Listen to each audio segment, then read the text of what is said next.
Hey everybody, Vicki Fitch here, your direct sales expert and the host of Vicki Fitch Live, A Fresh Perspective. You guys know on Wednesday nights, we have the first Wednesday of the month, we have the Evict the Bully in Your Head series.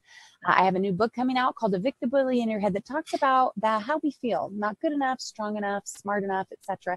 And so we bring guests on that have been through trials and tragedies and turn them into triumph. So I'm very excited about episode number 15 with Miss Irma Mospan. So we're gonna talk a little bit about her. We're gonna talk her trials. We're going to talk about the difficulties, but I promise you at the end, we're going to bring it all forward and tell you about her amazing triumphs. So without further ado, I'm going to bring on Miss Irma Mospan. Irma, how are you? Hello. Hi, Vicki. Oh my gosh. It is so good to see you. I have not seen you forever, ever.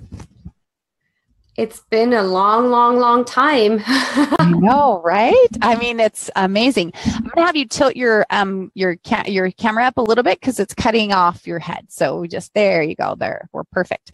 Okay, so Irma, we have a lot of ground to cover today. For those of you guys that have downloaded this on iTunes, Stitcher, or Blog Talk Radio, we really appreciate you. But I'd love for you guys to actually see how lovely Irma is. When you see the way she talks and her countenance and her presence, you're going to be really amazed. So make sure to watch episode 15. You guys can see it on YouTube. You can see it on Facebook.com/VickiFitch1. You can watch it on VickiFitch.com on the Vicki Fitch Live page. So we have it all over the place for you.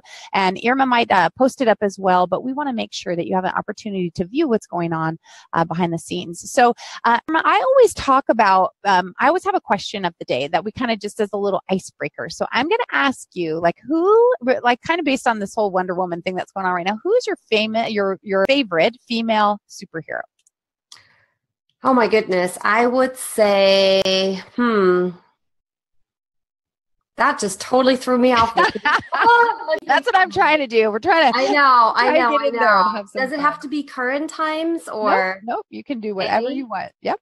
Well, I would definitely say one that I admire the most would be Mary, which is Yeshua's mother. And I think of her often. I try to study much about her because of, what she went through and her pondering. That's the thing that always reminds me about holding treasures in. So yeah, I would say definitely Mary. Okay. Well, and you know what? That's the thing is we're allowed to feel and grasp and resonate with whoever we want, right? And superheroes don't necessarily come with invisibility cloaks or truth lassos and stuff like that. But it's okay for us to have the vision. And sometimes I know as we talk about trials and tragedies, because you've certainly been through many of them, we use coping mechanisms. And sometimes as children, we certainly we hope and pray for a superhero or someone to protect us or watch over us, because sometimes we don't have a full grasp of who God is. And I know as a Christian woman yourself that you have a very grounded faith, but we're going to talk about kind of how that came about, and as we kind of blend in a little bit of stuff, because we know a support system and knowing people that get us is something that's super critical. Would you agree with that? Oh, I totally agree with that. I could not agree with you more. Yes, definitely. So as we do that really quick, we have to blend in some information from our sponsors and ways for you guys to connect. And you guys know that I have a Facebook group called the Entrepreneurial Rockstars, and we would love to have you in there. This is a group of people that want to give at least as much as they get. They're a support system trying to help people, build businesses and build brands. And I think Randall's going to put up a little clip for you. There you go. We would love to have you as one of our rock stars of the week.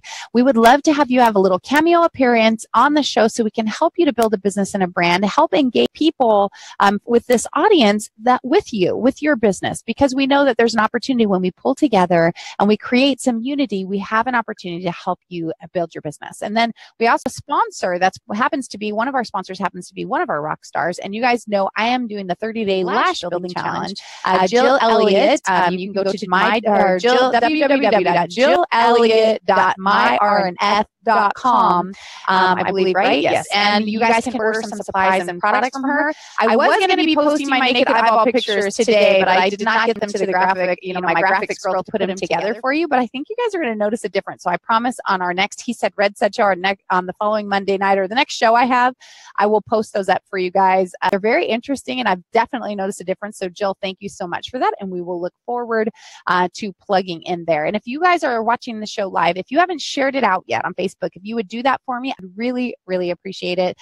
This is, like I said, this show can tend to get a little bit emotional, at least for me, because I have those feelings of, trying to connect, wanting to connect, and of course, Irma personally as well.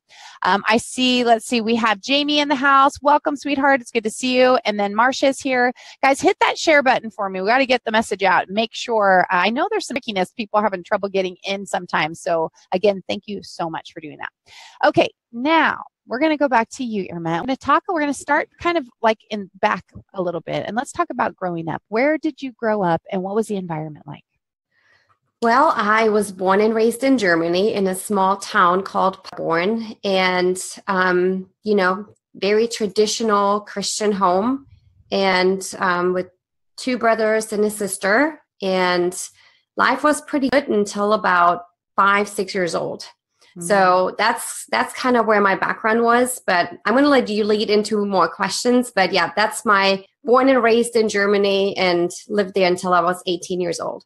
Okay. So, I know that there's some backstory about things, life started out well. Like you said, you lived in a Christian home, and then things started to turn a little bit. And I know that your mom had some challenges and it created some pain for you. So I'd like for you to share the parts that you're comfortable with about your mom and where this journey started to take you. Because I know, our moms, especially, they say that your same-sex parent is the most important relationship in your life as a child. And so for you having your mom through some of these trials, it will definitely emotionally affect you and create some, create some disconnects for us as women and how we're supposed to be and how we're supposed to present ourselves. And so let's just start with there. Your mom went through some challenges. You want to share that with us? Yeah, well, kind of going back to when I was maybe like 5-6 years old, and everything was fine until the night where I remember just being in our playroom downstairs and I heard my parents argue. I mean, it was more than just your regular arguing. It was just, a lot of shouting, and it was more my dad really just yelling. And I remember being, I want to say I was about 6 years old, and walking up to the stairs and sitting down at the bottom of the stairs and just intently listening and thinking, what is going on? And really at that moment, Vicki, I felt like a piece of security, piece of what I have known to be my family, just open up the bottom and start to like plummet. Mm. My little sister, who was just a year younger than me, still playing at the playroom. And I remember thinking, I have to protect her. I have to protect her from whatever is happening here, even though I didn't quite remember what was going on. And that's really when my life began to change, because these fights were happening more and more and more. And I absolutely remember a turning point. There was a turning point, and I started to see a change between my parents. And over the course of the years, we did find out that my mom, became heavily addicted to prescription drugs. And, it's interesting as a child growing up with both sets of parents sharing their point of view, and you're as a child, now you're the judge. At one point you believe your dad, and then another point you believe your mom, and then at times you're like, well, I don't believe any of them. Mm-hmm. And you try to kind of make up your own story. But yeah, we saw our mom, be hurt a lot. And really it came down to my dad, being addicted to pornography and us being exposed to it and finding out about his extramarital affairs. And unfortunately, my mom wasn't educated by the pharmaceutical doctors, and she had a nervous breakdown, and she went to the doctors and they prescribed her some pretty heavy drugs, and without educating her that, hey, you know what, if you're going to stay on these, they could be very addictive. And so, before you knew it, we had a mom that was heavily addicted to prescription drugs, and we as children had to watch her for many, many years about that. So, when we look at this, and this is whenever we do these episodes, of course, we never are taking sides. We're always looking, and you as a child love both parents, obviously. And we always remember that we're a product of our own environment. So we look at your dad and we have to wonder, right, what is it that spurred him on, right, to pornography? What is it that spurred him on to these extramarital affairs? What emptiness and loss, feeling this loss that's pushing him in one direction. And then, was your mother compensating for it and then creating that backdraft that then you kids are kind of stuck in the middle? How did you feel about that? Did your father also experience some kind of disconnection from his parents that you think was causing this? Or did you see any triggers that, even as young as you were, did you see triggers that might have, explained where he was going or what was happening? Well, I mean, now looking back, he's now had 3 failed marriages. He's on his 4th relationship. And, my mom and dad were raised in Russia. They're Germans, but they were raised in Russia in a very, very strict, very religious environment. So when they moved to Germany, this is what my mom shared with us is, there was a sense of freedom that came as I think they were in their young 20s and married and kids. And so you come from a very, very strict environment in Russia. Now you're moving to Germany. And if you know anything about Germany, going to the grocery store, seeing pornography there was just normal. It was not as it is in the United States. 8 o'clock Saturday night, regular TV, you're going to have all kinds of stuff there that children shouldn't see. Wow. So the exposure was just there. And I think just not being brought up in that environment. And now all of a sudden you have that. And then, if you know anything about pornography, it is extremely addictive. I think he just fell into the addiction. So I had 2 sets of parents in heavy addiction. The problem though was my mom wanted to get help where he denied it, that it was a problem. At one point even said to me, every man, does it. And, what's so bad about it? So there's a sense of, not so much owning up to, hey, I have a problem because, I fell into addiction myself, but being a blame game. Yeah. Well, and the reason we wanted to kind of dive into the piece is because, there's some other parts of your life that we're going to kind of blend in and talk about as well, and understanding where that background is, because we want everybody who's listening, again, thank you guys so much for downloading the podcast. And those of you who are here live, we really appreciate it. We appreciate your sensitivity here, your participation. And, I see that Julia's here and Melanie has come in the house. So welcome, you guys. And thank you for being here. Thanks for sharing it out as well.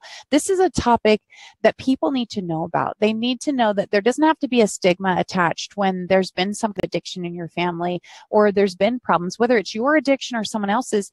It's okay. We want to help you get through. We want to give you hope, and we want to give you direction and say, hey, you know what?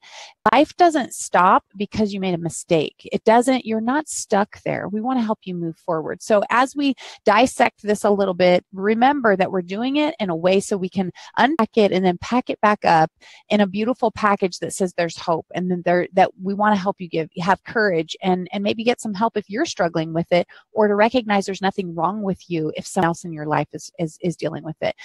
Irma, I don't even know if that I actually was married to an alcoholic drug addict for only for a year before I met my husband, and it was a very difficult situation. And my father was an alcoholic. My brother and my sister are both alcoholic drug addicts, and so I've had a lot of addiction in my family as well. And I know that it affected me. It affected me tremendously on the things my father would say and how it affected my psyche and the things that my brother or my sister and things that happened. So when your father is addicted to pornography and telling you that it's normal, how did that affect you? Did you feel like that you had some body shaming issues because of it? Did you feel like you needed to check it out and then compare yourself? Because a lot of people that have experienced that go through some of those things. I'd just like to know what your perspective was. Yeah. Oh, that's a loaded question. I know.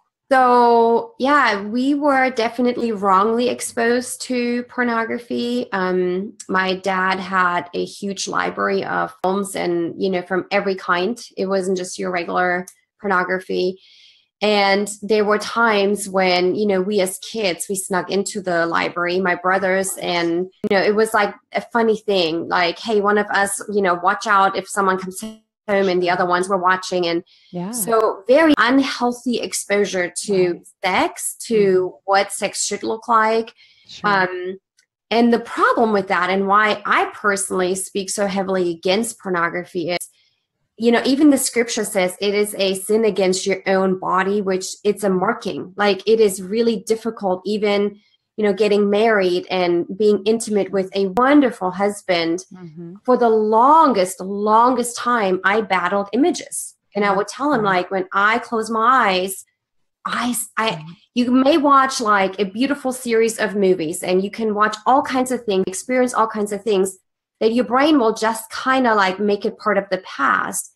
Right. Pornography is like a brand mark on your brain. And, for me, I'm a firm believer that really Jesus, the Messiah, can set you free of that. And, he has done that for me, and we can talk about that later. But it took years and years and years. And I mean, body images, everything is messed up as a child, especially when you get exposed to that. I mean, my sister and I, we were like having our Barbies have sex. And, you think about things that a child shouldn't be thinking about, but you're exposed to it and then you act it out. Well, and that's the thing, is that there are a lot of that people that don't get it, right? They don't understand, because, there's a lot of bullying. There's a lot of body shaming. Recently in the news, there was, we won't mention any names, but, someone that got in trouble for taking a picture of a woman in a locker room, and then making a comment, if I can't unsee, you can't either, like body shaming this poor woman in her 70s. And it doesn't matter how old or young you are, there, like you said, Irma, that the images are ingrained, right? And that's what they talk about why it creates a stimulation in the brain, it creates a stimulation in the body, and then it puts people, they get stuck in a loop, and it is addiction. It's an addictive piece that pushes them over and over and over into a place that they don't want to be. And so, having experienced some friends that went through that and had, having her get a boob job and having all these things change because he wanted her to look like the girls in the porno.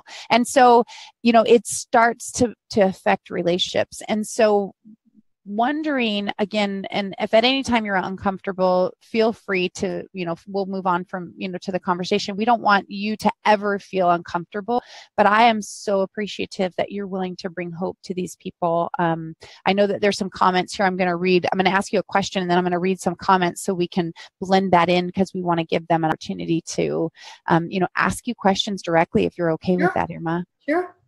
So, knowing that this affected you that way, we're going to talk about the addiction that you fell into as well.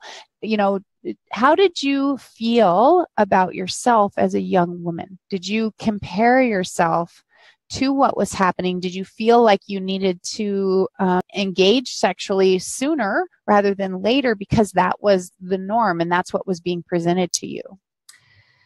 Well, I'm also a firm believer in generational sin, as the scripture talks about it. And I believe the sexual sin has definitely had a hold in my family for generations. And I can even go back to my grandfather and beyond. Of course, at the time, as a young Christian girl that is trying to figure out, why is daddy standing on the pew Sunday morning preaching, which he was, a youth leader, and then there is this dark side that is obviously dirty, and you're trying to figure it out and you can't explain it. For me personally, and I believe that there were things that happened to me as a young child, and there came a point that, and this is something that went way past into my adult years, that I'm a very strong person, as you know.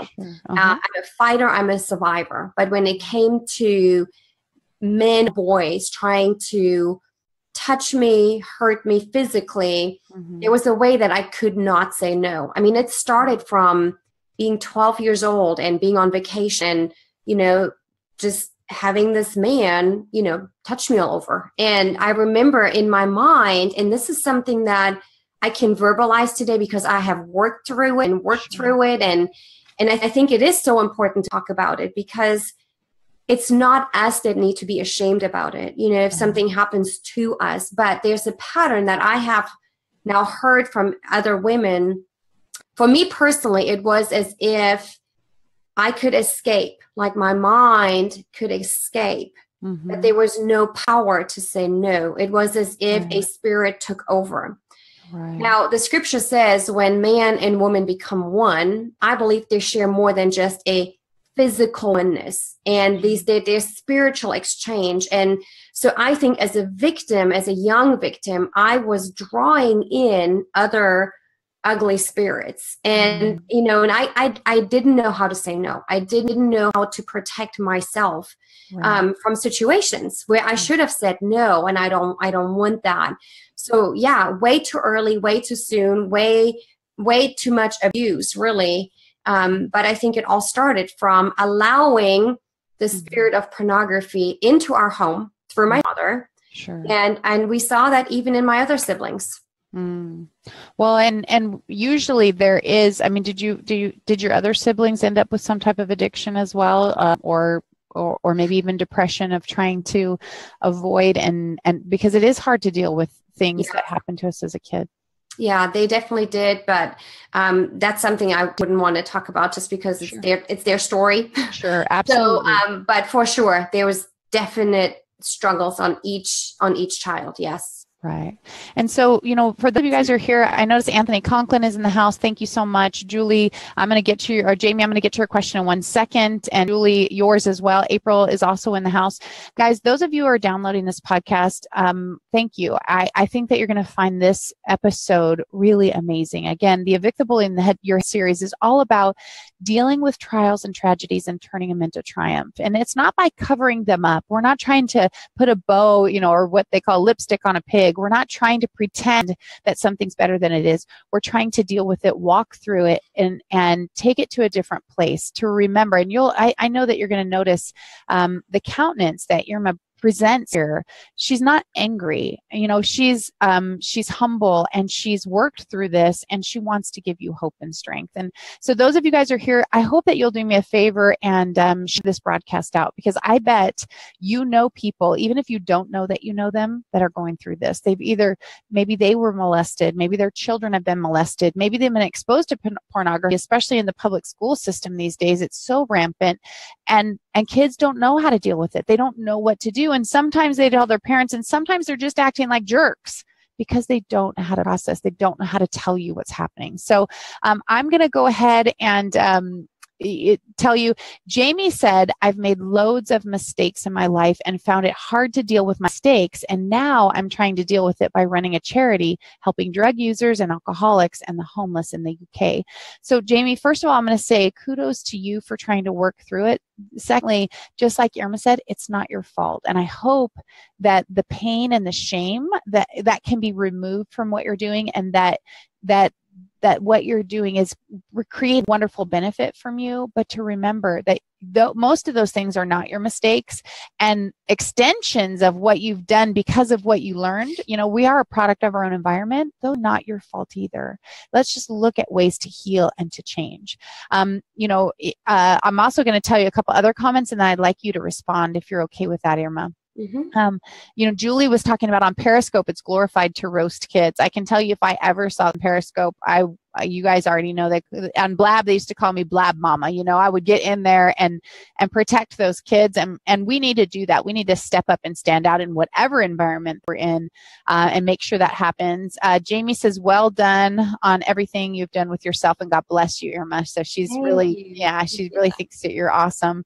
And Marcia said it's a deep rooted from the mom and dad problems. They didn't know any better and brought it on to their children. Right. And so you can see the change that Irma is making sure that she sets a different foundation for kids. Well, and I want to mention too that I believe that the first step of healing comes through forgiveness. Amen. If you can't forgive, then your heart is only going to be harder, and you're going to somehow bring it to your next generation, whether you like it or not. So I've forgiven my dad, even though he never asked for forgiveness. And, my mom and I have the sweetest relationship. And, her story is just such an amazing victory story in itself, because she was a victim in all of this. It starts with forgiveness. And, you mentioned shame quite a bit. When you look at the scripture, shame comes from the enemy. It doesn't come from our Heavenly Father. He wants us to repent and he wants us to be free, but the enemy wants to shame us. And so, every time there's shame, you ought to really come out of it and talk about it, because that's not where you're going to find freedom. That's only where you're going to be put under and put down. And that's not of the Spirit of God. Amen to that. And that's absolutely true. And helping people to understand that, whether you're not a believer, there is hope for you. And, Irma is going to blend it in. As you know, I'm a Christian, and I even do a show called Christianpreneurs, that we're going to blend in our belief system. You don't have to hold the same beliefs, but you do need to know that there is hope, that you are not alone, and that it's not your fault. Even if you have continued, one of a very close friend had experienced something in a sexual nature, and she was younger and was carrying it with her forever, that somehow she was okay with it, that she was okay. She allowed it to happen and she was okay, but that doesn't make it right. Being groomed for something, being conditioned for something doesn't make you a bad person. And we have got to let that go, because the heartbreak of an adult that has not allowed themselves to heal from something that happened as a child is so intense, and it's become so hardened that there's so many layers of crust there. That's one of the things I love about seeing you, Irma, is that you are, like you said, you've forgiven, and you are ready to help other people to forgive and to be set free as well. So it's a really, really amazing thing, and kudos to you, my friend. Okay, so we were talking about, how that stuff affected you, right? And where you went. So there was, there was an addiction of yours. You started compensating for these things that were happening and the people in your life, and you started compensating. Do you want to share with people how you started compensating and coping with the things that were happening? Sure. So remember going back to when I was 6 years old, and life began to really change. Mm-hmm. And I remember, just every time there was trauma, and every time there was drama, when mom was high and they're threatening divorce, and there's just constant uneasiness, and there was no security as kids. Right. I remember feeling like, I just got to save my family. I just want to save my family. Like, I had a love for my family so much that when my dad sat us down on like a Sunday and would say, okay, guys, we're getting a divorce, you choose who you want to go with. I mean, how do you do that to a child? Well, I started carrying that pain, that emotional pain very much in my belly. And so I would develop all these stomach pains, and I ended up in the hospitals with ovarian cysts, and just way too early to deal with this stuff. And when I was about 13, 15 years old, I was in the hospital for about a week or so. And I remember losing some weight. And I was always very slender. I was never an overweight kid. I was never dealing with, that kind of body image issues. But there was a sense of power that came from controlling my food. Mm-hmm. Now, this is going back over 20 years ago. And I had no idea what anorexia was. I had no idea what bulimia was. I had never seen an anorexic person. This is before social media. Mm-hmm. There was a sense of power that happened. And so I would skip meals. Mm-hmm. And, I went out of the hospital, and I started to get comments like, oh, look thin. And mm-hmm. so I remember thinking, oh, okay, they notice. Right. So I would then skip more meals. And what was happening, it was pretty easy because my kids were so preoccupied in their own junk, right, that it wasn't very obvious. And so, it was kind of like a power thing. And I never in a million years thought that I would lose control, because really the lie of Satan is you're in control. Right. Just like when you start drinking and when you take drugs, you're in control of the substance. And right. So I felt very much in control, and I really didn't realize I was falling into this victim of now an eating disorder taking over my life. Mm-hmm. And so it did, it ended up becoming an addiction, but I used it very much so to basically control my parents. So when I look back into my diaries, which at the time being, I can talk about it now and I can tell you kind of what's going on, but at the time being, I did not understand it. So if you're dealing with an anorexic child right now, or a child that is bulimic, or a child that's cutting, they probably don't understand at the moment what they're doing. Right. But I would say 99% of the time it's control. Right. And when I look back at my diaries, I would underline, I'm sick, I'm in the hospital, mom and dad visiting together, circle, they're not fighting, underlining. And so I think for me as a child looking back, I was able to, for that moment, bring peace into my family's home by starving myself. Right. And falling deeper and deeper and deeper into my own addiction.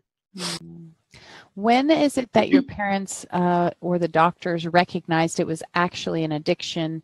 Did the doctors tell them first and they didn't believe it? Did you deny it? Like, what could you walk us through that a little bit? Yeah, so and again, we're going back over 20 years where it was not a very common thing. As a matter of fact, my parents had no idea this existed. I mean, they're like, And you're still in Germany at this point. I'm right? in Germany. Yep. Mm-hmm. Okay. So I would say if I go back probably at age 14, 15, and I was pretty radical. So I'm a pretty radical person. When I do something, I do it full force. And so I wasn't like, I'm not going to eat a little bit. Like there were times I wouldn't eat for an entire month, but have 2 bowls of rice and a yogurt. And I would live on Diet Coke, Diet Coke, coffee, and gum.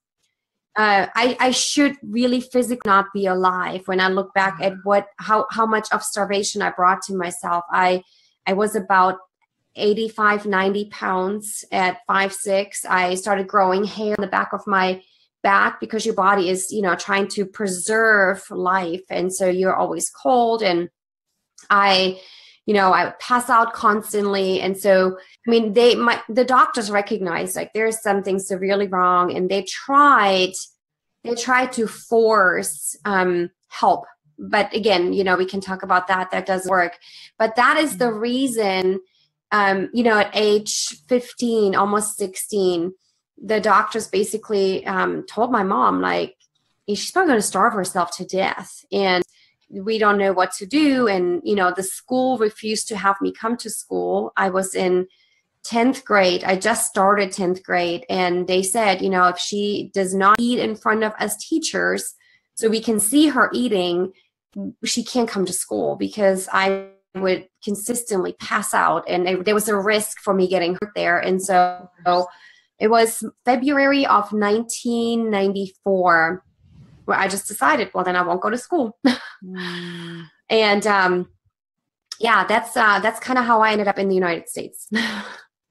Well, it's an amazing question. When you're saying that's how I ended up in the United States, we definitely want to dive into that. But I do want to know, what was your parents' reaction? Was it anger, like knock it off and eat, Irma, or was it let's come together? How did your brothers and sisters feel? And did they feel that the manipulation you were causing, were they angry with you? Did it create some sibling rivalry? Oh, goodness gracious, all of it and above.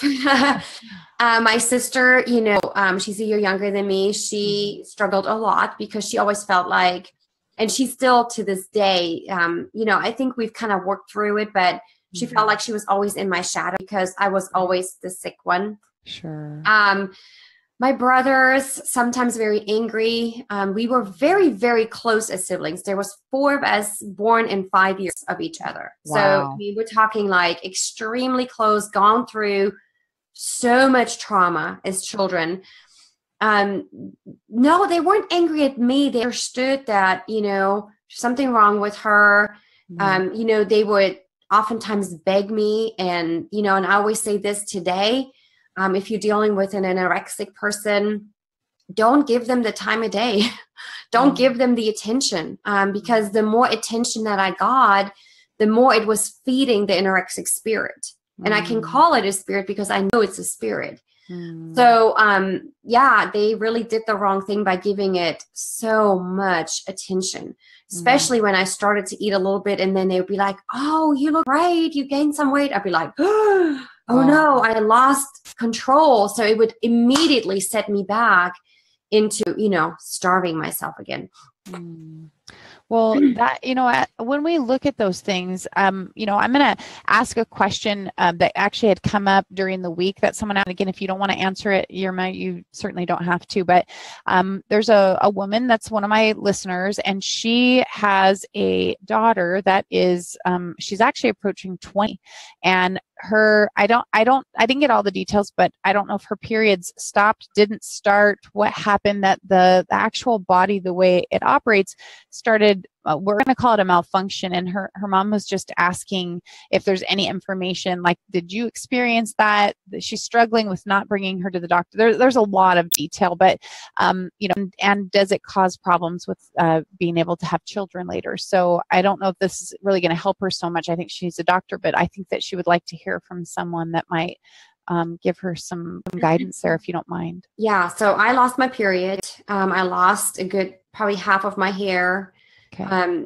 The thing about the human body, the way you have to understand it is, it's a pretty amazing thing, actually. The body is beautiful when you nourish the body. Every single cell needs nourishment, minerals, vitamins, antioxidants, amino acids. And if you don't give your body that, what happens is everything that is luxury will begin to shut off before it goes towards kidney, heart, liver, and the main function. So hair will fall out because that's luxury. Mm-hmm. Periods will absolutely stop. That's luxury to a body. Mm-hmm. The fingernails will not grow. The skin is going to break out. I mean, I was severely broken out all the time. So the body basically goes into survival mode. Mm. And yeah, I was told I would never have children because I starved myself for so long. And total miracle, but very common that you will not have a menstrual cycle. Okay. But so obviously yours came back then by when you started taking care of yourself. So there's hope. And I think absolutely. Absolutely. That is wonderful. And the fact that you do 2 of your children, you have 4 children, 2 of them are you birthed, correct? Right. And the other 2, I think there was an adoption and a foster, right? Mm-hmm.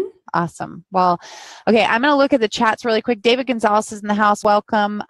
Jamie has said that she's clean for 10 years, but it's always in the back of her head, and she still deals with everything that she's put in her life, and she wants to ask you something. How can I forgive someone who has hurt me so much over 3 years? I've tried to forgive them, but I still can't forgive them. Plus, I've been hurt so much by my mom for over 15 years and can't feel I feel like I can't forgive her. And so she wants to ask you that. How does she do that, Irma? Or how did you do it? What's her name? Jamie. Hi, Jamie. Good to see you here. Jamie, the only way I can answer you is from my own personal belief. First and foremost, forgiveness is not for the person. Forgiveness is for you. And forgiveness also doesn't say it's okay what you did. Forgiveness is taking a pair of scissors and cutting the chain that they're still holding you under. The way that I was able to forgive is really honestly to look at my own life. And if I had to be really honest, and if you have to be really honest, there's things that you have done and there's things that I've done to hurt people, whether it is minor or major. But I think if we're humans and we're living, we've hurt people. Mm-hmm. And when I came to know my Messiah, Yeshua the Messiah, Jesus, all I could do was look at my life in basically the background, and I see the cross. And I looked at him who was completely sinless, completely clean. And yet, he was completely humiliated. He was hit. He was punched, he was spat upon, and he chose, the scripture says he chose to bear our iniquity. So he took all of this junk upon himself to say, I will give you power to forgive. And so for me personally, when I understood that, and I got chills right now thinking about it, when I understood that my father was just a wretched sinner as I am, and I am no one to put sin on a scale. I'm not to say his sin is worse than mine or mine is worse than his. I just knew we're both sinners. And if I want to have any hope of having a beautiful life here on planet Earth, the life that my Messiah wants me to live, the life that he gave me, I could only lead by cutting loose the chain that really happened through the hurt that my father did, the hurt that my mom, put on us kids, not by choice, but really by default.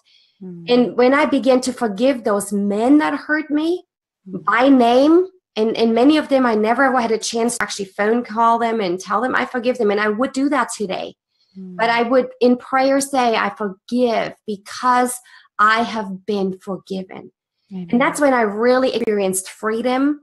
And when you read in scripture, the newness of life, it really is real. I mean, I can sit here today, and if any of those people were in the room here today, I could walk up to them and give them a hug and embrace them, because I know that they have fallen victim to something themselves. Nobody, I don't believe anybody that is just pure and clean goes out there and hurts people. Deep down, somehow along the way, they've been hurt or they have been exposed to something. And so forgiveness at the end of the day is the very first step for you to walk in freedom. And I want to talk about being completely free, because I used to believe that I will always be Irma the anorexic, that it will always be back in the mind of my mind. And it does not have to be that way. I promise you that. Whether it's alcoholism or it is pornography or it is anything that you have been a victim to, there can be total freedom. And I am living proof of that. And I'll share here when we get to the end how I've been able to get there. But I promise you, sister, you can do it. You can absolutely do it. And it's to set yourself free. And it's not telling them it's okay. And really quick, I'm so sorry. Jamie is male. I'm so sorry, because I did not know that. There was no picture. But Jamie, everything that she said except sister is completely relevant to you. He just posted in there. And so thank you so much. And I do apologize, Jamie. There was no photo of you. And my inclination was to go female. And I'm so sorry about that. But what Irma just shared with you is completely relevant about forgiveness and how to, put that and remember that it is for you. So I so appreciate those questions. And remember, those of you guys, again, who have downloaded this podcast, I should have said it earlier, and my apology there is that there is obviously some, even though we're a G or PG rated show, there is some adult content here for sure that might not be appropriate for your children. And as we continue that will probably still be here. So you might want to turn it off if you're with your small children, because that's what we're talking about. We don't want to expose children to things that they don't need to know right now. But remember, you're okay. You're not alone. Irma is willing to share out here with you guys. There's people in the chat on the live audience that are sharing their own hearts, because that is healing. And that's why we do show. Evict the bully in your head. You are good enough. You are strong enough. You're smart enough. You're pretty enough. You're strong enough. You're okay just the way you are. And just please continue to remember that and continue to have hope. Jamie said, your words are so strong, Irma. I love the words you're saying, and thank you so much. So you're really impacting Jamie today, Irma. Thank you for that. And Marcia said, you have realized it and you moved away from it and accompanied so many wonderful things in your life. So again, you're really touching hearts out here, Irma. And we really, really appreciate that about you. I want to ask, how did this, when did you and Alex meet, and how did this, affect your relationship? I know you guys met when you were, I believe, 18. And so, this is a really short window between this, I'm 6 now, I'm 12, and now people are touching me. And, you spoke only German. Did you speak Russian as well, or you only spoke German? No. So my parents grew up in Russia, but they never taught us Russian because they heritage German. So didn't know Russian. My mom had a really, really good friend grown up in Russia. And in 1989, during the Reagan time, when he really opened the doors for the Christians to come into the United States, Luba and her family moved to Portland, Maine.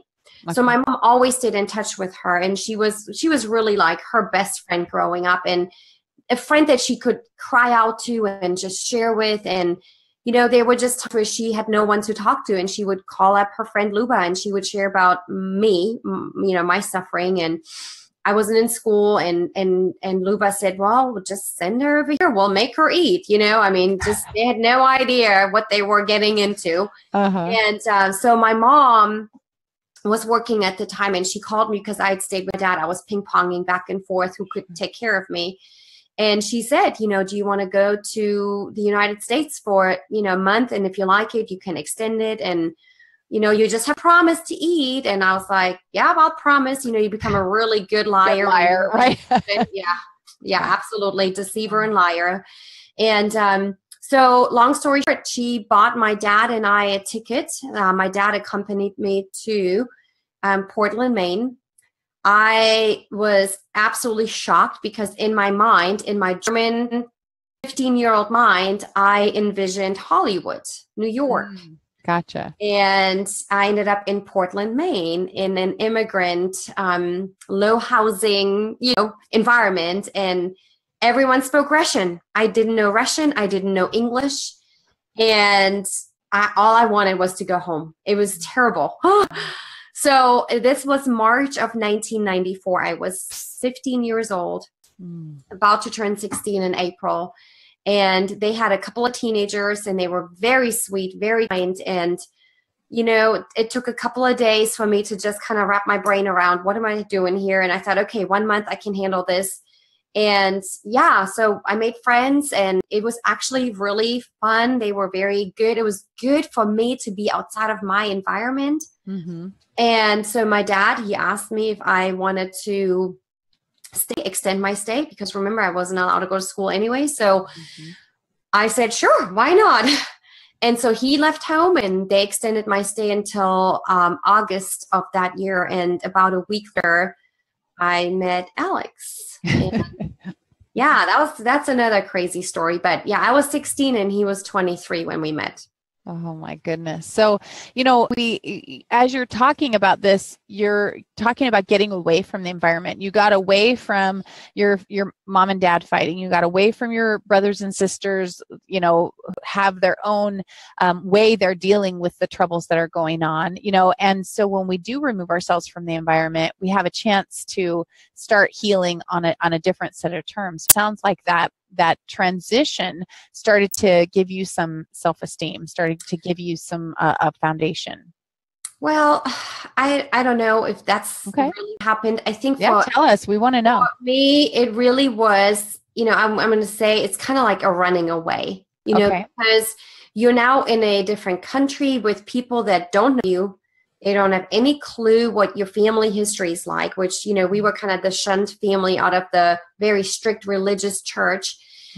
And so for me, it was honestly just a total disconnect, like pretending almost like I have a different life. I didn't have to face, my mom who was an addict, my dad, yelling at my mom, and now they're going through divorce, and that, that's all happening while I'm 15 years old. And, Alex is a super nice guy. And, he just like wanted to, take me out on dates, and, we couldn't really talk. That's the other thing, we were just I'm not even putting that together, that you don't even speak the same language. No, which is a total crazy another story. But, he always tells the story. He said, he had a picture in his mind when he was younger of the woman he would marry. And, in the Russian culture, you're 18, 19, 20, you're married. So he was 23, and his parents were like, aren't you going to get married? Like, aren't you going to find a girl? And he would always say, no. And he said, that day when I walked down the stairs and he saw me, he said, I just knew that picture of me and my future wife became one. And, honestly, from that day, he did fight for me. He did battle for me. And ultimately he won my heart over. That's a lovely story. And we're going to go into some parts and where you found some difficulties later on. But, I want to talk about really quick, just what advice would you give people that are going through this, whether they're personally going through some of the trials, they have a spouse that's into pornography, they've fallen into, some kind of addiction, whether it's eating disorders or pills to cover things up, or maybe they're dealing with a child, a friend, or a family member. What advice would you give them? Oh boy, there's quite a few things that come to my mind. Are we going to get to the part where I found healing in my own eating disorder? It's going to come in a little bit, but if you feel like you need to blend it here in some way, you can, but we're definitely going to talk about that. I would definitely say, if you're dealing with it, if you're the person that's the addict, don't allow shame, guilt, or hurt to keep you from speaking truth. Mm-hmm. Most likely the people in your environment that are around you, that love you, are, Mm-hmm. And I think hiding things will only make it worse. Mm-hmm. Healing can only come if you really want to. Mm-hmm. That's really probably my one advice I'm going to give to parents. You cannot force healing on a child. Right. They tried it on me. I've been in a locked institution. I have tried to commit suicide. I have been in all scenarios, but until the day came where I wanted freedom, it's kind of like forgiveness. I can talk to Jamie about forgiveness, and I can sit here on this end, tell him how awesome it is. Right. And I can show him all the steps, how to get there. Mm-hmm. But until he decides, today's the day that I'm going to forgive, today's the day I want to be free, it's not going to matter. Right. So healing will only happen, and you cannot heal for somebody else either. I've tried that too. I tried to heal for my kids. I tried to heal for my husband. It doesn't work. Right. So my suggestion for someone that has a loved one going through it, honestly, is love them unconditionally. Mm. Don't put a ton of focus on it. Mm. Don't spin your life around it, because especially if you give a ton of attention to an addiction, you're feeding the devil. Right. But just love them for who they are, and try to separate the addiction from the person. And then that's really, really great advice, because that's where we falter sometimes. I was speaking at an event today, and a woman came up after me afterwards and asked me a question that was about something different, and yet it's the same answer, is that you need to love people for who they are and without expectation of who you want them to become. There's a song by J.J. Heller, and it's called What Love Really Means. And it says, which I talk about all the time, I want you to love me for me, not for what I have done or what I'll become. Just love me for me. And that's what we're talking about, is that we want people to accept them. You don't have to accept unacceptable behavior. We don't have to accept people abusing us or whatever in their own addiction, but we do need to love the person and hate the disease, hate that addiction. Yeah. And if I can just talk to parents of young children, if you're watching this or if somebody's sharing this with you, as a matter of fact, if you go to my YouTube channel, there's a show I did with my son, Noah, who is 19 and who made a commitment to be pornography free early on in his life. And I actually interviewed him, how he's been able to do that. And we talk about that. But one advice that I'll give you is, if I were to raise children today, if my kids were toddlers today, I would buy every resource possible. There's beautiful books written by Christian authors on how to prepare them for this battle of pornography. If you think that they're not going to be exposed to it, then you're living in la la land. With this evil device right here, whether they are in grade school or in primary school or in high school, it doesn't matter where they are. Right. Someone is going to expose them to that devil. And so you're going to have to be proactive in already telling them how to say no, how to actually not even have curiosity for it. And that's what we did, because I was a victim to pornography. Sure. We really raised our kids in a very proactive way, so that talking about, sex and penis and erection, all that wasn't even cool, because, hey, mom and dad talked about it with us. And we helped understand what is beautiful intercourse according to scripture, and what has been absolutely perverted by the enemy. Right. But please, please, please prepare your children, because in my opinion, it is the worst drug right now that we're battling. Right. Well, I think that you're right. I think it's one of those, it's the silent drug, right? It's the one that people can be doing and you don't understand, why are they angry? Why are they frustrated? Why are they rude? Why are they disrespectful when just 5 minutes ago they weren't? Because they get stuck in wanting to go back and check it out, and then the draw and the pull back and forth of, why do I want it? Something's wrong with me. Oh my God, I mean, I've seen it. I used to teach release time Christian education in the public school system, and these kids would talk to me about these struggles and what other kids are doing and what they do in the bathroom on recess and the games they play, and it's just, it's so minor. And then when you start I say minor, meaning then you start putting adult images in front of them, and it just becomes mind-blowing. Like they can't process. They're just overwhelming. And the fact that you have not only lived through it, forgiven through it, but are now guiding other people to be solid and create a new foundation that's in healing, in health, and in the Lord. It's just so, it's amazing, Irma. It's really amazing. And be willing to share with your kids your own struggles. Your kids don't need to see you as superheroes. They need to see you as real, relatable. As a matter of fact, I did something that I think was the greatest gift I gave to my daughter. When she turned 16, I gave her all my diaries. Oh. And I didn't pre-check them. And I just said, wow, I don't ever want you to think I don't understand you. And she was able to read all my diaries, and she would call me sometimes, she would say, Mom, I'm in the middle of this story and I'm totally on your side. And oh my gosh, I can't believe this and this. And, if you ask her today, who's her best friend, she'll say, it's my mom. But it's because she's always been able to, know that I can relate to her. She can relate to me, but I've been real to her. It's not this unreachable human being that has a halo around her head that I, for the longest time, thought my parents were until that night. Mm-hmm. And then it crushed me. Right. But I've shared with my kids my struggles. I told them where I failed. I told them how I lived life and how it hurt me, so that they are totally, really kind of prepared for their own battles. Right. Well, I think that the way we handle things, we are a product of our own environment. And that's, we're going to handle things in a way that we feel will benefit them the best. And that's what you've done, is that you've tried to prepare them and you tried to live through your own trials and make the best decisions you can for them. And I don't know them personally, but they look like lovely children. I think I did. It seems like I met them at an airport or something once when they were tiny. They were really, really tiny. Yes.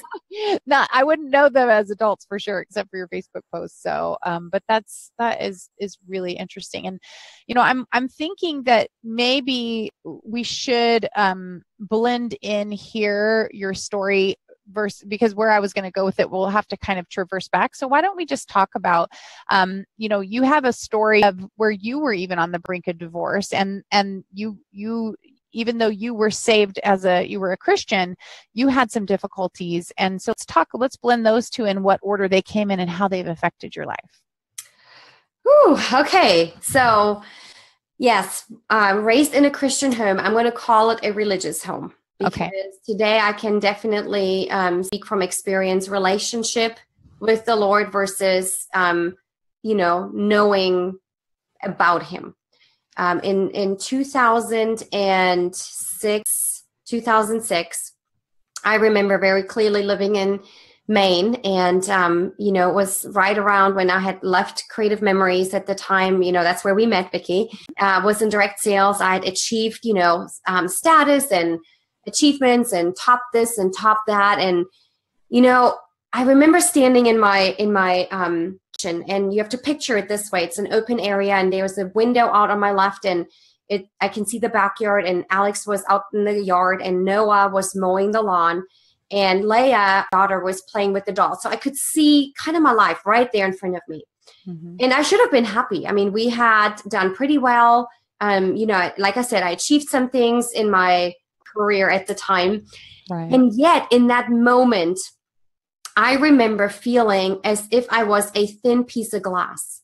Mm. And I remember standing there and thinking, if this is it, then I don't know if my belief is really what I believe. And I began to question everything. I began to question God. I began to question my faith. And I thought, well, why isn't the Muslim right? Why isn't the Mormon right? Why do I think I am right? Just because it was put in my bassinet when I was a baby. And so I remember clearly that day changing my life forever. I walked backwards. I shut the door in my bedroom and I walked a little bit backwards into my closet and I locked that door, and it was a walk-in closet, and I had my carpet moment. And I remember just getting flat on the floor and bawling my eyes out. And I really did challenge that day. And I said, if you are really the God, the life, living, true God, if you are the one that sent your son on this earth to die for me as a wretched sinner, then you better show up big in my life. I am so tired of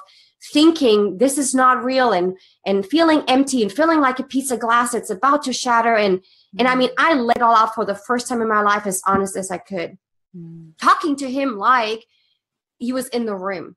Sure. And that's when my life began to change as a believer, because I also then had to do what I felt like I had to do, which was go find him. Like if I wanted him to show up, so I began to actually read the scriptures on purpose, and he began to show up and really challenge me to really surrender some idols. And that's where surrendering my anorexia came in. Yeah, my marriage stuff, that happened in 2000, what are we like, 17, 14, yes. So Alex and I, really interesting story, never fought in our marriage. Wow. And if I say this, I mean this, and it's really true. And it's really a wrong thing, I believe. But remember, my trauma began with my parents fighting. Sure. So I remember making a commitment as a young child. I will never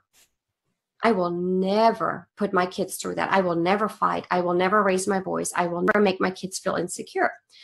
So I kind of put that wrong belief. Remember, we are a product of our environment, right? So getting married at 18 in a country I didn't know, to a man I hardly knew, speaking a language that, was foreign to me, and being 18 years old at the time.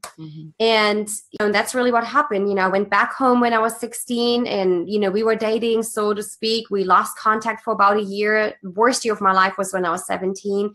He found me again and wanted me to come back. My mom actually met him before I did, and they talked because they talk Russian. And she called me and she said, he wants to marry you and you should marry him. And I'm like, okay, all right. So people ask me, why did you marry him? Yeah, my mom told me to, and that was a great idea. But I think it was an escape more than anything. Sure. And so we did get married, and, we didn't communicate. He took care of me the best he knew how. He was very loving, very supportive of anything I ever wanted to do. I mean, he would carry me through planet Earth. I mean, he really, really loved me.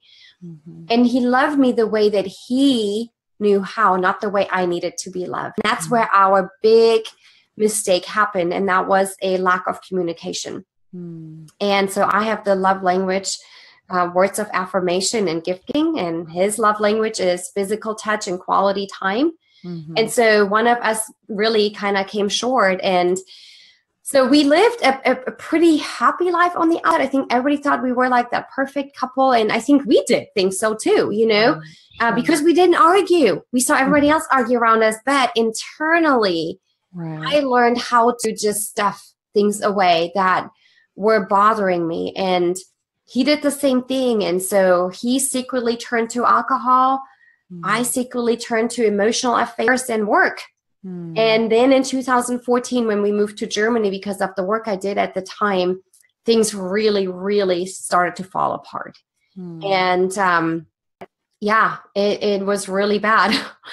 And, I was on another broadcast, and he asked me what was my biggest regret. And my biggest regret in life is not seeing the pain I was causing my husband that time. But I was so thrilled to be in Germany, living amongst my family who I left. And I think I picked up where I left off being 8 years old. So I really never dealt with my trauma. I never dealt with a lot of the pain and suffering. So here's my sister and I who lived through trauma being separated, and we were now inseparable. Mm-hmm. So it was like a threat to my marriage. And Right. and then I was working 24/7. And so there was just a lot of stress that was put on us. And I didn't understand or didn't want to understand the pain my husband was going through at the time.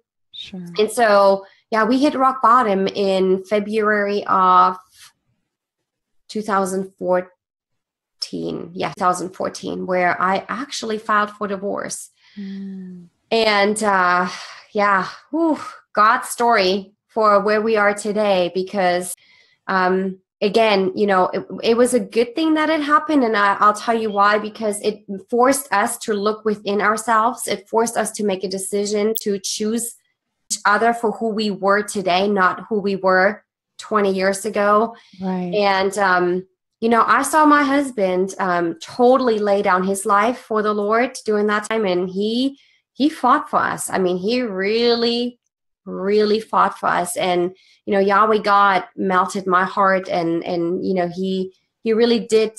He'd auditorily tell me, you know, you got to go back to your husband. And so we did. And we packed up our bags and moved to Texas, where we didn't know anybody. So we are kind of crazy like that, but Well, I mean, first of all, when we follow the Spirit, right, I always say that, you know, when I was younger, the Lord would speak to me, and I didn't really know it was him. And I used to go like, that's a weird thought, you know, and I'd push it away and push it away. And then eventually, as I recognized that, I started saying, yes, Lord, just like, okay, whatever. So if it's like, move to Texas, yes, Lord, like I have no idea what's going to happen there, but I feel confident that that's where I'm supposed to be if I'm being there. And so there's so few people, though, that have the courage and conviction to follow, you know, when they believe that's what's happening. And so, again, it's amazing to me that you are so willing to share with other people, because as we know, especially with this day and age with the internet, and the emotional affairs are something that so many people experience, and they think that they're not harmful, just like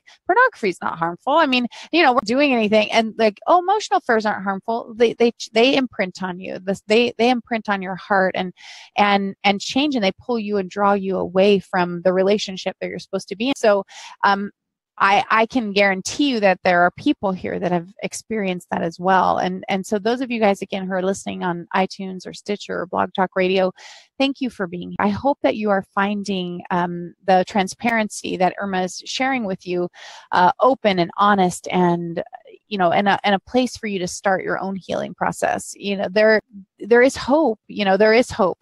She filed for a divorce, where, you know, maybe she can share with us what it was that changed that. And, you know, the fact that Alex was fighting, maybe neither one of you are fighting in your relationship and both of you want to give up.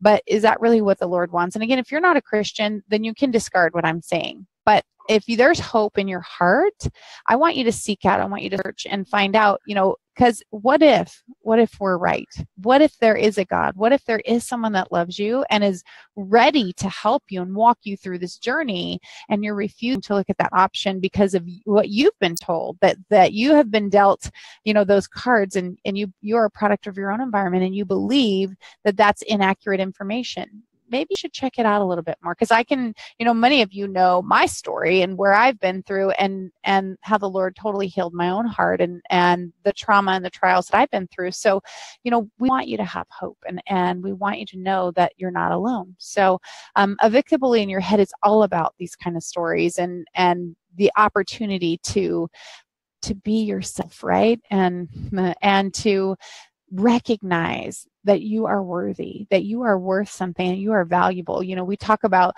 the fact that, you know, even if you're broke, you're not broken, right? You know, there's an opportunity to change what's happening right now. There's an opportunity, and this might be the Lord tugging at your heart as you listen to Irma and where she's been. You know, that just remember that there's hope.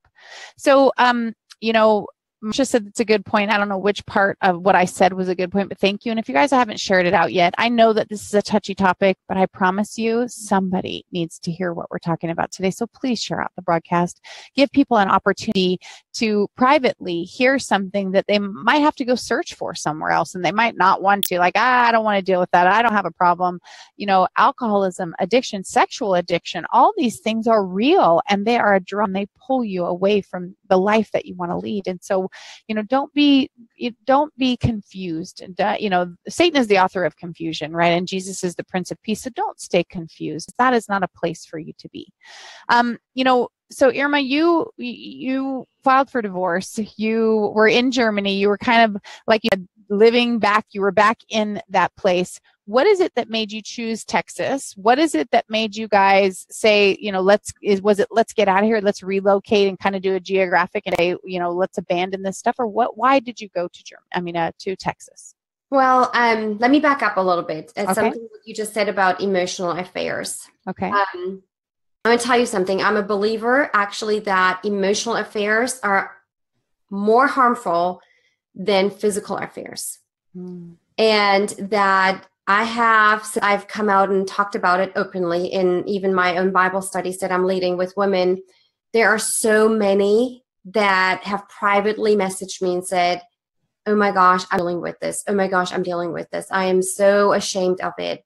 And here's something that I'll tell you, and you mentioned this, whether you're a Christian or not, I don't believe for a second anyone walks in front of the altar and gets married because they hate that person, right? Or because they want a divorce, or because they plan a divorce. Right. You don't have to be a believer to fight for your marriage. Right. And anyone that's gone through divorce and has gotten remarried, and we know that second marriages last shorter and third marriages even shorter, because the issues are still going to be the same, just a different person. Sure. And I think that's what I realized, thankfully, before it was too late. Because see, the thing is, we had to look within what is missing in our relationship. And there was a need that was so empty, that was so not being filled from my husband. And that was words of affirmation. And, it's a really important topic, because my husband would say, well, I'm just not good with words. I'm just not good about writing letters or writing notes. And that would be the same thing saying, if I got married to him and he spoke Russian and I spoke German, I'd be like, well, I just don't want to learn English because I'm not good at it. Mm-hmm. You cannot have a relationship without having the love languages discovered. And if you've never read the book, if you're listening to the show and you've never read the book, The 5 Love Languages, I urge you to do it. It will help you in every area of your life. But when we came together, when it came to that breaking point where my husband, we met actually in Utah. He flew out to meet me. And I told him I would see him. And something happened to me where I believe the Lord just told me to be still. And I told my husband, I said, I'm not here to argue. I'm not here to blame you or say anything, but I'm here to listen. Why do you want to be married to me? Because I don't even feel like you like me. Right. We've said things that hurt each other. During that time, we really did begin to argue, and we did say things that hurt each other. And I think you do that out of pain. Yeah. And he had shown up with a 2-page letter, handwritten. And he's to this day says, I don't even know how I did that. And, again, I believe he allowed the Lord to work his heart. And, in that moment, we both just absolutely repented. I mean, really came down to, we could not say sorry enough. It wasn't like we were blaming each other, but we were like, hey, we've invested too much in here to throw this away. Right. And I looked at him and I was for the first time courageous enough to say, I need you to tell me I'm pretty. Right. Well, you know that I think you're beautiful. Yeah, but I need you to tell me. Because if you don't tell me, there's other guys that will tell me. Right. And if you don't tell me that I look good in that outfit and that, I don't do a good job, or, when I do a speaking engagement and you're not the first one to compliment on me, there's others that will. And I said, God made me this way. And so if you're not going to fill my love bucket, right, there's going to be 10 others that will. And that's what happened in our marriage, because I did develop a successful business. I was out there making changes in lives. And so I had coaches in my life, and they were male figures, and they spoke life into me. And because I was so empty in my marriage relationship in that, I craved it. And so, I wanted to talk to those men. I wanted them to tell me how awesome I did because I needed that. Right. And so, but at the same time, I wasn't able to share that with my husband in the earlier years because he just told me he's not good at it. So I'm like, I don't want pressure on you, right? So when we came together and he began to share things with me, and he would say, I'm uncomfortable when you hug men more than, that 1 second rule. And I'm like, really? That makes you uncomfortable? Okay. So there were things that we didn't see, that we didn't understand. And all of a sudden we were able to verbalize it. Right. And I said, well, I can absolutely just shake hands. I have no problem with that. I'm a feely, touchy, huggy person, but no problem. If that hurts you, no big deal. Right. But please be the one that fills my love bucket as well. Right. And so he's got really good at it. and so we did, though, realize that when we were sitting there in Utah, I had already told our kids that we're staying in Germany. Mm-hmm. I told my family. And here I had to tell them again I was leaving. It was the hardest thing I had to do again to my sister. Mm. But we knew enough about ourselves that if we're going to go somewhere that is going to be any partiality towards either one of us, mm-hmm. we wouldn't have survived. Right. And so we said we need to be in a neutral place where we can focus 100% on healing our marriage. Mm-hmm. So thankfully, I'd built enough residual income with my business that, we did a funny thing. We actually said, Texas seems like a good state. It's a healthy economy state. It's a warm state. We wanted to get out of Maine anyways. And so we did. We flew into Dallas. We rented a car. And we just drove for 1 week around. And we just, prayed and drove and prayed. And we ended up in McKinney.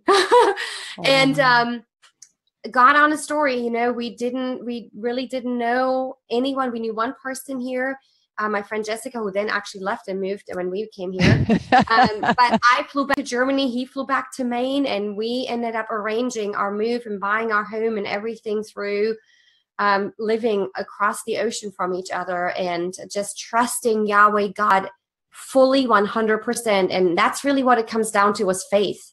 Wow. Faith that he would come through, faith that where we don't see a way, that he would make a way. Right. We really became that couple to say 1 day, 1 hour at a time, but our marriage is worth fighting for. And boy, oh boy, it is awesome. It is absolutely awesome. We'll celebrate 21 years in July. That is amazing. Gosh. I mean, again, you guys, thank you so much for downloading this podcast. And I'm sure that you guys are feeling encouraged and motivated. We're going to give you some information on how to connect with Irma in just a little bit. But, as we start wrapping up the show, for those of you who are in the live audience, please be sure to share this out. And I hope that you guys will connect with her. I hope you'll continue leaving messages. I know sometimes when topics are heavy or, your heart's being convicted, maybe you've fallen into some of these areas that are challenging, and that's what's made you grouchy, and you've been rude and disrespectful, and maybe you're causing difficulties, neighbors or friends or your spouse. But I want you to help. I want you to change. I want you to recognize that there's an opportunity here for you to be different. You don't have to live with that, and you don't have to feel shame. You don't have to hide the shame anymore. You can expose the light to the darkness. When you expose light to the darkness, that's when life changes. And so I really, really do hope that you are catching this vibe here, and that you're understanding that we all make mistakes, and you can come out on the other side in a beautiful way, and we don't have to hold it over you. You don't have to, you don't have to live under the scrutiny that you're putting under yourself under. You just don't have to. So, there's a lot of things. So we could go on for hours and hours, but we're going to wrap this up. So what I'm going to do is, first of all, I have, a quote. It's funny. I was reading your website, and I have a quote that I always say is that, age is what turns our mess into our message. And I saw something on your website that was very similar, right? But you think about that age, the word message is the age, and is what turns your mess into your message. And that's what's happened with you. Irma, you've had all of this stuff happened. And with the age, the time that has been built, it has become your message. And now you've actually converted in, have a speaking, you do speaking engagements and stuff to inspire and motivate other people. And so I'd love for you to tell people, is there something coming up where they could see you or hear you speak? I know your YouTube channel, which again, we're going to put up your social media card at the end and it'll be in the show notes. But is there a place people can actually see you live, see you speak, or connect with you?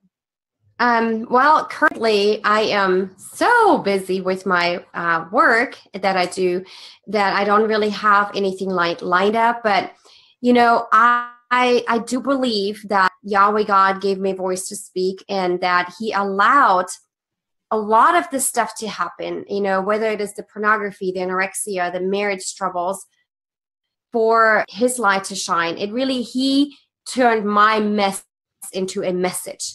And, it is my heart's desire to inspire, and not just inspire out of a book, but of experience. And then also if there's people that want that one-on-one, I do coaching.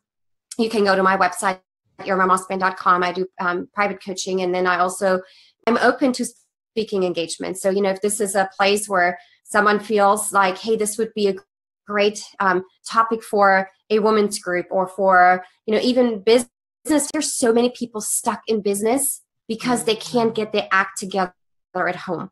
And they think it's business, but they really struggle, whether it is, not having that relationship with their kids, their marriage, whatnot. And so I'm really strong and good at helping people identify, first of all, what is the issue, but then also my biggest strength is helping you put tools in your toolbox to say, okay, we're not just going to talk about it, but let me give you some tools and how to move forward. Sure. And so, yeah, absolutely. Really my YouTube channel, Facebook, I do lots of Facebook lives. And, but yeah, down the road, hoping to have some speaking engagement where, really God would lead. That's really my prayer is I don't want to waste any time, but I want to be able to give back to the healing that I have experienced.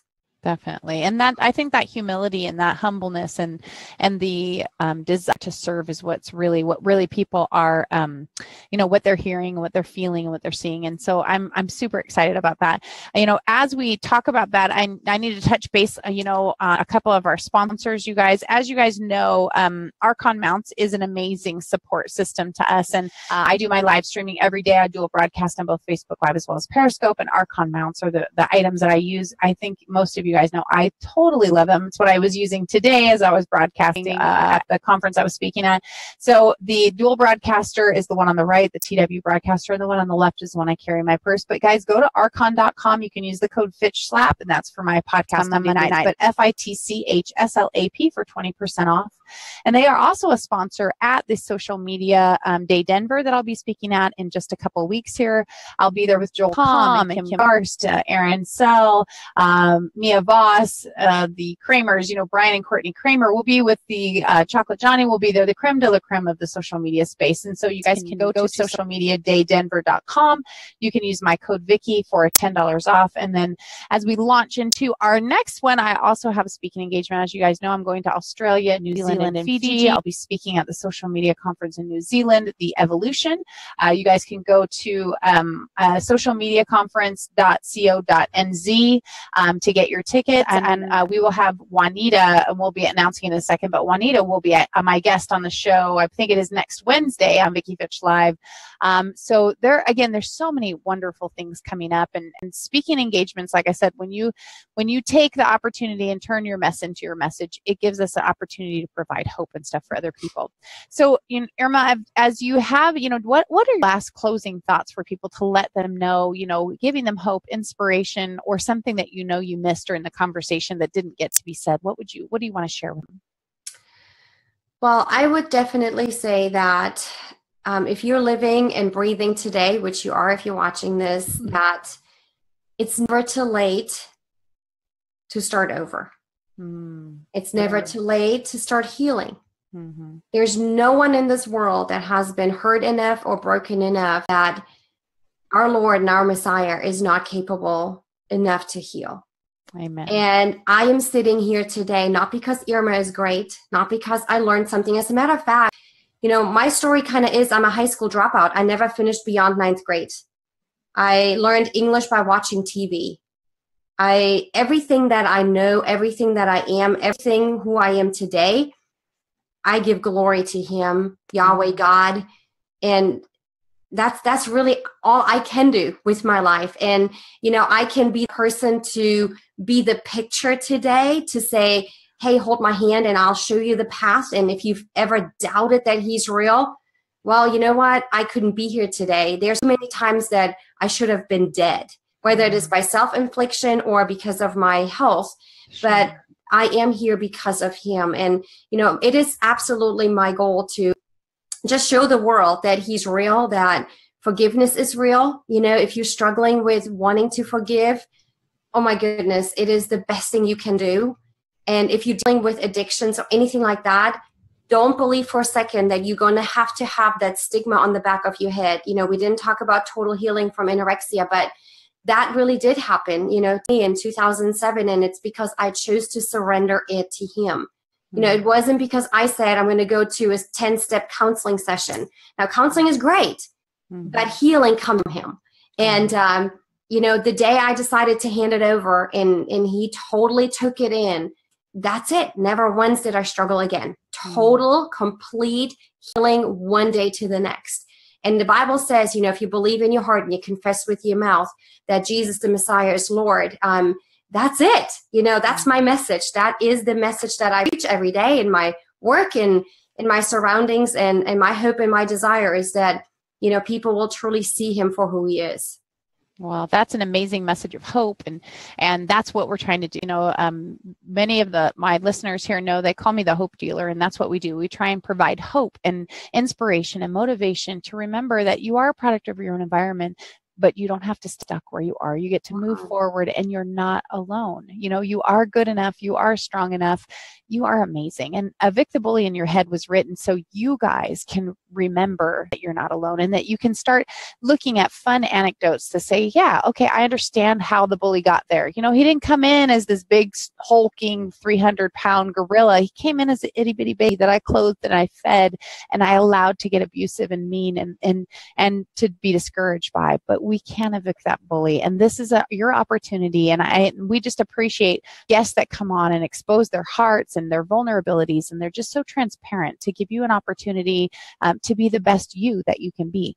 So for those of you guys, we did have Irma. Irma does have a favorite quote, so we're going to go ahead and put that up really quick. And as a Christian woman, I believe this quote was from Esther, and it says, "Born for such a time as this," and that's her website has that as well. And there's so many things, you guys, that come of each one of these episodes. There's so many. I know that I'm going to get a flood of messages from people who need hope and need healing. So think about it as you're going through your day. Have you met someone that might need this broadcast? Share it out with them. Are you struggling?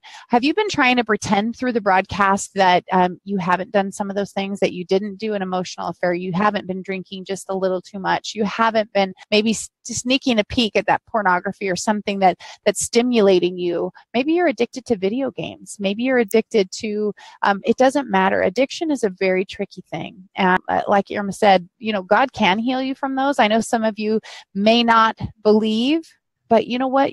Just have hope and remember, look to him, ask him, get on the floor like Irma did and say, hey, if you're there, you better show up in a big way right now. Put him to the test, to give him an opportunity, because I have to tell you, as you guys know, I'm a really believer that I am grounded in Jesus Christ, that he is my Lord and Savior, and I have an audience of one, and that's him. And so the outside world doesn't matter to me anymore. I love you guys. I want you to want me, to connect with you. I want you to be part of my world. But the only one I have to please is him. And it's a freeing opportunity. And I want you guys to experience that too. So I want to remember that. And as we wrap this up, you guys, next week we have no show. He said, Red said, the following week I have Mr. Jamar Brown from Break It Down Brown. He is applying to be my new he. You know that on He Said, Red Said, where Red is always right. We're looking for a new he. So I'm looking for a new man in my life that can go head to head with Red. It's got some witty banter going on, and we'll actually make Monday a fun day again for you guys. And we have some really great candidates. I'd love for you guys to tweet me on Twitter at Vicki_Fitch and let me know which applicant you're liking the best. Send me me a message on Facebook. I'd love to know. We also next week, like I said, we have Juanita Forey from New Zealand. She is who I'm speaking for at the social media conference. She's going to be our guest and be sharing some great tips and tricks about social media and what she does in New Zealand. And I don't want you guys to get jealous, but remember, you can come to New Zealand. Remember, you guys can take a trip out to business expense, a amazing social media conference with some great people like Chocolate Johnny and Samantha, our tweeting goddess. We're going to have a rocking good time. And then I am actually on Nita's podcast tomorrow at 3 p.m. Pacific time. So if you guys are watching my Facebook page and Periscope, I'll try and pop in on those platforms while I'm on that podcast and, kind of keep you guys up to date. And so, guys, I just really do appreciate you. We're going to put up Irma's information here. So I want you guys to be able to take a screenshot of that so you can connect with her, at irmamospan.com, IRMAMOSPAN.com. She has another website as well, but it wasn't working earlier. So, Irma, what's the name of it? It's wellness. It's wellnessonabudget.com. Wellnessonabudget.com. And we will put that in the show notes for you so you guys have access to that. And like I said, to be able to trigger that, she has a lot of knowledge besides this area that we were discussing today. She's got a lot of knowledge and experience and opportunity to help you guys. And so, guys, for those of you who don't know me, I'm going to introduce myself as we close out the podcast for today. I am Vicki Fitch. I'm a direct sales expert. I've been in the industry 20 years, top 10 sales and recruiting internationally for more than a decade. I've also built and sold 4 companies. I am an author, a speaker, and an international business consultant helping you get outside the 5,000 to turn your passion into your profits. If you guys want a free consultation because you're ready to level up your business, go to VickiFitch.com/20.